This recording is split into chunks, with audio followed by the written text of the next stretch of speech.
Bonjour à tous, je suis l'étudiante Batina Lukundi Anita de la L de LMD de la Faculté de l'Administration des Affaires et Sciences économiques, en sigle FASE, de l'Université protestante au Congo. Aujourd'hui, j'aimerais vous présenter un modèle fondamental pour comprendre la complexité de la gestion des ressources humaines, le modèle de Nizet et Picot. Ce modèle met en évidence que la GRH ne se résume pas à une simple série de procédures administratives, mais qu'elle repose en réalité sur la coexistence de plusieurs logiques d'action. Ces logiques traduisent les attentes et les intérêts parfois divergents des différents acteurs de l'organisation. La première logique, c'est la logique contractuelle. Elle repose sur le droit, les règles, les accords et les conventions. Elle cherche à garantir que les relations de travail soient encadrées, sécurisées et conformes au cadre légal. Par exemple, elle se manifeste à travers les conventions collectives, les accords syndicaux ou encore le respect du code de travail. Cette logique est souvent portée par les juristes, les représentants du personnel ou les syndicats. Ensuite, nous avons la logique gestionnaire. Celle-ci est orientée vers la performance, l'efficacité et la rentabilité. Elle considère les ressources humaines comme un levier stratégique pour atteindre les objectifs de l'entreprise. C'est ici qu'interviennent les outils comme les évaluations de performance, les tableaux de bord RH ou encore les politiques de rémunération variables. C'est la logique préférée des dirigeants et des managers. La troisième logique, plus humaine et orientée vers l'individu, est la logique développementale. Elle met l'accent sur l'épanouissement, l'évolution et la montée en compétences des salariés. Elle se traduit, par exemple, par la formation continue, la gestion des talents ou les politiques de qualité de vie au travail.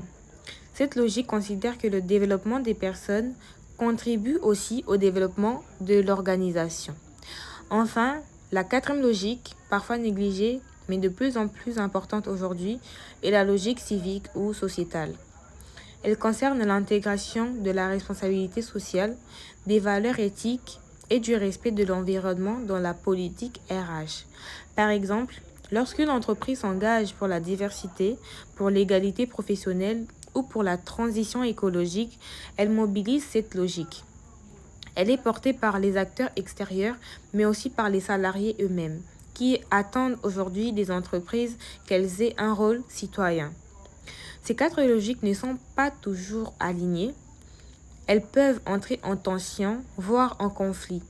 Par exemple, vouloir optimiser la performance économique, la logique gestionnaire, tout en respectant les équilibres sociaux, logique contractuelle, ou en favorisant le bien-être, la logique développementale, peut générer des arbitrages complexes.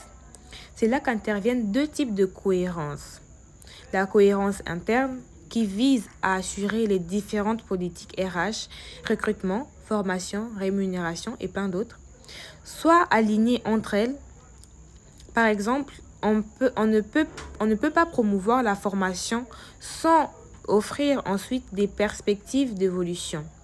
Et la cohérence externe qui fait le lien entre la stratégie RH et la société globale de l'entreprise. Si l'entreprise veut se positionner sur l'innovation, alors sa politique RH doit encourager la créativité, l'autonomie et l'expérimentation.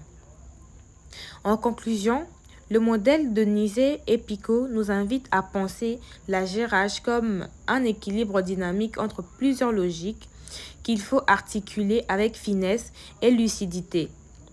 Il ne s'agit pas de choisir une logique au détriment des autres, mais bien composer intelligemment avec toutes, en fonction du contexte et des priorités de l'organisation.